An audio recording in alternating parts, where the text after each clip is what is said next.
अरमान के बाद एक और जासूस तारी पुत्र हनीफ को गिरफ्तार किया गया है।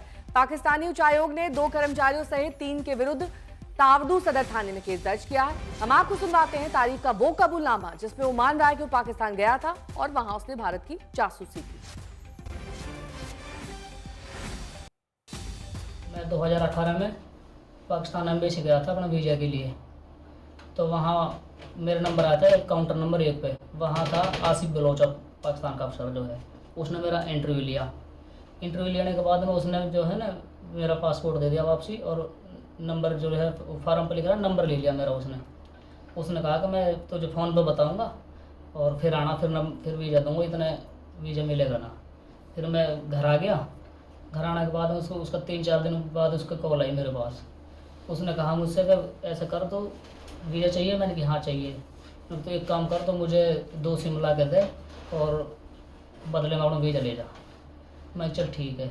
तो मैंने फिर कहीं से नूह से सिम ली 2, और 2 सिम लेने के बाद में फिर मैं उधर पाकिस्तान एम्बेसी गया। फिर वहाँ जो है ये आसिफ बलोच जो पाकिस्तान अफसर जो इससे मिला, इसको मैंने सिम दे दी और इसने मेरा वीज़ा लगा के दे दिया। वहीं देश भर में पाकिस्तानी जासूसों पर एक्शन जारी है। यूट्यूबर समेत अब तक 10 धरे गए हैं। यूपी से भी एक जासूस पकड़ा गया। कल तक ज्योति समेत 6 जासूस पकड़े गए थे। आज पंजाब के गुरदासपुर से 2 जासूस पकड़े गए। इसके अलावा नूह से एक और जासूस पकड़ा गया है।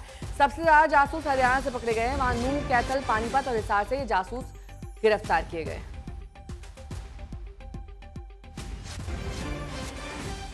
सबसे ज्यादा हरियाणा से गिरफ्तारियां हुई हैं।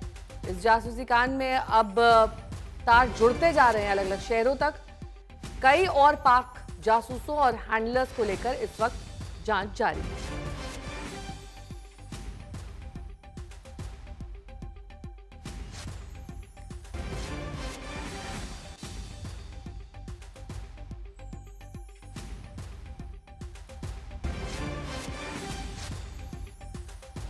तो मैं फिर वहाँ से आ गया।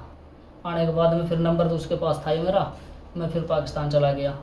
10-15 दिन रुक के घर पे मैं पाकिस्तान चला गया।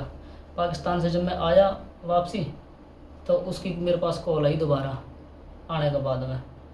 तो वो बोला कि काम करना है तुझे, वीज़े के लिए जो कोई बंदा रहे ना, तो उससे किसी से 8,000 10,000 ऐसे पैसा कहे करे और बंदा भेज दे करे। आधा पैसा तो ले कर, आधा मैं रह करूँगा, और दोनों को मांगा पैसा। मैंने कहा ठीक है। फिर 8-10 बंदा भेजा हमने, दोनों ने आधा पैसा कर लिया हमने। फिर 2021 में फिर मैं दोबारा गया वीज़ा के लिए। तो जब बंदा को वीज़ा लगवाया तो उसने उसके बदले मुझे दोबारा वीज़ा दे दिया। उसके बदले में फिर मैं वीज़ा लेकर आ गया। मैं घर पर रुका 10-15 दिन। उसके बाद में फिर मैं उधर चला गया पाकिस्तान। फिर पाकिस्तान से जब मैं आया वापसी, फिर ऐसे ही ये हो गया 2024 में उसने मुझे कॉल करी कि तुझे एक काम है और एम्बेसी आना पड़ेगा। मैंने कहा चल ठीक है आ जाऊँगा। कहा अपना एक काम भी है और अपना वीज़ा ले जाना। मैं कहा ठीक है। मैं अपना पासपोर्ट फार्म भरवा के तैयार करा कि मैं एम्बेसी में अंदर गया। तो पाकिस्तान का अफसर जो आसिफ बलोच वो मिला। वो मिलने के बाद में वो बोला मुझसे कि अब मेरी जो है कभी भी बदली हो सकती है। जो ये जाफ़र है, ये नया अफसर आया है, जो अब तू इसके साथ में टच हो जा। मैं इसको बता दी मैंने, अब तो इसके साथ रही हो। अरविंद ओझा मेरे सहयोगी जुड़ गए हैं तमाम जानकारी के साथ। अरविंद, ये जो नूह से 2 गिरफ्तारियां हुई हैं, इनके तार आपस में जुड़े हुए हैं या फिर इंडिपेंडेंट तरीके से काम कर रहे थे, क्या जानकारी है? देखिए, अभी तक जो जानकारी मिली है उसके मुताबिक सभी अलग अलग काम कर रहे थे और सभी को अलग अलग तरीके से जो आईएसआई का हैंडलर था वो हैंडल कर रहा था। और सभी जो आईएसआई एजेंट थे उनका मकसद 2 तरीके से था। खासतौर से अगर ज्योति की बात करें तो इस तरह के कई वीडियो आए हैं, खासतौर से पहलगाम हमले के बाद, जिससे ये पता चलता है कि जो आईएसआई एजेंट है उसने ज्योति का इस्तेमाल वो पाकिस्तान के समर्थन में और भारत के खिलाफ नैरेटिव सेट करने के लिए इस्तेमाल किया। जबकि जो बाकी पकड़े गए हैं, जैसे रामपुर से जो पकड़ा गया है शहजाद, इन सबको जो सेना की खुफिया जानकारी है, सेना के जो कैंट है, सेना की जो मूवमेंट है, उनकी तस्वीरें आईएसआई एजेंट ने मांगी है। ज्यादातर वो लोग हैं जो दिल्ली के पाक हाई कमीशन में पाकिस्तान का वीजा अप्लाई करने के लिए पहुंचे थे और ये मोडस ऑपरेंडी होती है। पाक हाई कमीशन में कई ऐसे लोग होते हैं जो आईएसआई के होते हैं और उनको यहां पर तैनात किया जाता है। जैसे ही कोई वीजा लेने के लिए जाता है उसके बाद वो ट्रैप करते हैं, उसके बाद शुरू होता है जासूसी का सिलसिला। ज्यादातर जो गिरफ्तार हुए, चाहे नूह से, चाहे उत्तर प्रदेश से, चाहे हरियाणा से, उनमें ज्यादातर लोग हैं वो है जो पाकिस्तान भी जा चुके हैं।